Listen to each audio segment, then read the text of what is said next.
Assalamualaikum warahmatullahi wabarakatuh. Pada kali ini kita akan belajar mengenai general journal atau jurnal umum yang ada di akuntansi perusahaan jasa.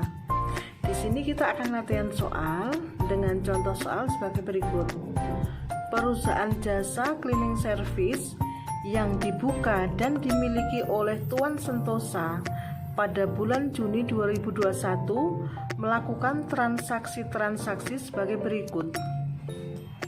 1 Juni, Tuan Sentosa membuka perusahaannya dengan investasi sebagai ekuitas pertama berupa uang tunai sebesar 100 juta. Dari sini dapat kita lihat bahwa pemilik perusahaan Tuan Sentosa tersebut mempunyai uang 100 juta dan akan dimasukkan ke kas perusahaan sebagai modalnya. Otomatis uang perusahaan akan bertambah sebesar 100 juta. Kas kan termasuk harta. Kas bertambah ada di debit. Kemudian modal bertambah akan di kredit. Jadi kalau untuk cara gampangnya, cari aja kasnya. Setiap kas perusahaan bertambah tentu akan berada di debit. Berarti kita tinggal nyari kreditnya. Kreditnya kan kasusnya modal, berarti kreditnya modal Tuan Sentosa. Kemudian untuk tanggal 4, dibeli perlengkapan kantor dari toko Semarang sebesar 3.500.000 secara tunai. Kalau perusahaan mengeluarkan uang untuk membeli perlengkapan, berarti kas perusahaan akan berkurang. Setiap kas perusahaan berkurang, pasti kasnya ada di kredit. Dan perlengkapannya kan bertambah. Jadi jurnalnya adalah debitnya perlengkapan, kreditnya kas sebesar 3.500.000. Kemudian kita akan belajar mengenai transaksi tanggal 6. Diterima pekerjaan dari langganan yaitu CV Matahari untuk jasa cleaning service selama 1 bulan sebesar 20 juta tunai. Jadi ada nasabah datang ke kantor kita ngasih kerjaan untuk cleaning service dan ngasih uang ke perusahaan kita sebesar 20 juta. Karena orang tersebut ngasih uang ke kas perusahaan kita, maka kas kita otomatis akan bertambah sebesar 20 juta. Kreditnya karena itu pekerjaan jasa, berarti kreditnya adalah pendapatan jasa sebesar 20 juta. Kemudian kita lihat soal selanjutnya yaitu tanggal 8 Juni. Dibeli peralatan kantor dan peralatan cleaning service sebesar 10 juta dari toko Cemerlang dengan uang muka 2 juta. Karena uang yang dibawa cuma 2 juta, berarti uang yang dikeluarkan hanya sebesar 2 juta. Sisanya adalah hutang, sehingga hutangnya bertambah. Dan peralatan kantornya coba kita lihat di sini. Peralatan kantor tadi kan 10 juta. Kemudian kas hanya berkurang 2 juta karena untuk uang muka cuma 2 juta, sisanya adalah hutang. Jadi jurnalnya debitnya peralatan 10 juta, kreditnya kas 2 juta, dan kredit lagi hutang sebesar 8 juta. Selanjutnya untuk transaksi tanggal 10. Dibayar atas sewa ruangan kantor untuk usaha sebesar 5 juta. Jadi ceritanya perusahaan mengeluarkan duit sebesar 5 juta untuk membayar sewa ruangan. Otomatis kas perusahaan akan berkurang 5 juta sehingga kasnya ada di sebelah kredit. Debitnya adalah beban sewa. Jadi debitnya beban sewa, kreditnya adalah kas karena kasnya berkurang sebesar 5 juta, jadi kasnya ada di kredit. Kemudian untuk transaksi tanggal 12 Juni dibayar gaji karyawan untuk 2 minggu sebesar 7 juta. Jadi di sini perusahaan mengeluarkan uang sebesar 7 juta untuk bayar gaji karyawan. Otomatis kas perusahaan akan berkurang. Coba kita lihat jurnalnya. Tanggal 12 Juni kasnya ada di kredit karena berkurang sebesar 7 juta. Kemudian debitnya adalah beban gaji sebesar 7 juta. Untuk transaksi selanjutnya adalah tanggal 15. Telah diselesaikan pekerjaan atas jasa dari PT Bulan dengan biaya penyelesaian 10 juta. Jumlah tersebut difakturkan untuk ditagih.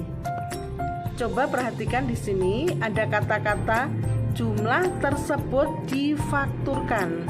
Kalau ada kalimat seperti itu atau kata-kata seperti itu, berarti ini bukan transaksi tunai. Jadi kita bukan menerima uang tunai, tetapi yang bertambah adalah piutang. Kreditnya otomatis pendapatan jasa karena pendapatan jasa kita bertambah.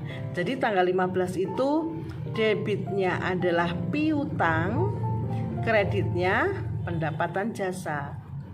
Sekarang tanggal 17 dibayar beban telepon dan listrik sebesar 2.500.000 tunai. Karena perusahaan mengeluarkan uang tunai sebesar 2.500.000, berarti kas perusahaan berkurang sebesar 2.500.000. Kasnya ada di kredit, debitnya di sini kan kasusnya membayar beban telepon dan listrik, berarti debitnya adalah tanggal 17 beban telepon dan listrik 2.500.000, kasnya ada di kredit 2.500.000. Saya ingatkan sekali lagi bahwa setiap kas bertambah, kasnya pasti akan ada di debit. Setiap kas perusahaan berkurang, kasnya ada di kredit. Untuk selanjutnya tanggal 20 Juni diterima uang pelunasan dari PT Bulan atas transaksi tanggal 15 Juni. Coba kita lihat transaksi tanggal 15 Juni. Di sini waktu itu kita menerima pekerjaan, tetapi bayarnya bukan tunai tetapi difakturkan. Jadi yang timbul adalah piutang. Sekarang perusahaan tersebut ngasih uang ke kita untuk melunasi transaksi tanggal 15. Berarti kan kita menerima uang tunai. Kemudian kreditnya, karena itu kasusnya adalah piutang, berarti debitnya adalah kas. Kemudian kreditnya adalah piutang. Tanggal 20, coba perhatikan, kita terima duit 10 juta untuk menerima piutang. Jadi kasnya di debit 10 juta, kreditnya adalah piutang sebesar 10 juta. Sekarang selanjutnya tanggal 23 dibayar angsuran utang toko bintang sebesar 4 juta. Maksudnya perusahaan kita membayar angsuran ke toko bintang sebesar 4 juta. Otomatis kas perusahaan akan berkurang sebesar 4 juta. Kas perusahaan berkurang 4 juta berarti kasnya ada di kredit. Kemudian debitnya adalah hutang karena hutang kita berkurang. Jadi jurnalnya tanggal 23 debitnya adalah hutang, kreditnya adalah kas sebesar 4 juta. Kemudian tanggal 24 dibayar beban lain-lain 1 juta. Karena perusahaan membayar beban lain-lain, otomatis kas perusahaan berkurang sebesar 1 juta. Jurnalnya adalah debitnya beban lain-lain 1 juta, kreditnya kas 1 juta. Kenapa kasnya ada di kredit? karena perusahaan mengeluarkan uang sebesar 1 juta sehingga kas perusahaan berkurang 1 juta. Kemudian tanggal 26 diterima pembayaran dari langganan PT Firda atas pekerjaan yang telah diselesaikan 6 juta. Jadi ceritanya ada nasabah datang ngasih kerjaan, kemudian dibayar tunai. Berarti kan dia ngasih uang ke perusahaan kita. Kas perusahaan kita bertambah sebesar 6 juta. Kreditnya adalah pendapatan jasa. Tanggal 26 ya. Kemudian tanggal 29. Tanggal 29 itu tanggal 29 Tuan Sentosa mengambil uang tunai dari perusahaannya untuk keperluan pribadi sebesar 2 juta. Tuan Sentosa ini kan pemilik perusahaan. Dia mengambil uang tunai 2 juta untuk kepentingan pribadi. Jadi kas perusahaan kan berkurang sebesar 2 juta. Berarti kasnya ada di kredit 2 juta, debitnya adalah prive Tuan Sentosa. Prive itu maksudnya penggunaan pribadi oleh pemilik perusahaan. Kemudian sekarang tanggal 30 Juni. Tanggal 30 Juni dibayar gaji karyawan untuk 2 minggu sebesar 7 juta. Di sini karena perusahaan bayar gaji karyawan, otomatis kasnya berkurang sebesar 7 juta. Debitnya adalah beban gaji 7 juta. Coba kita ulang lagi untuk pemahaman dalam saldo akun normal ya, saldo normal akun ya. Setiap kas berkurang, pasti kasnya ada di kredit. Setiap kas bertambah atau harta bertambah, harta atau kas akan ada di debit. Jadi harta itu macam-macam, ada kas, bank, piutang, dan lain-lain.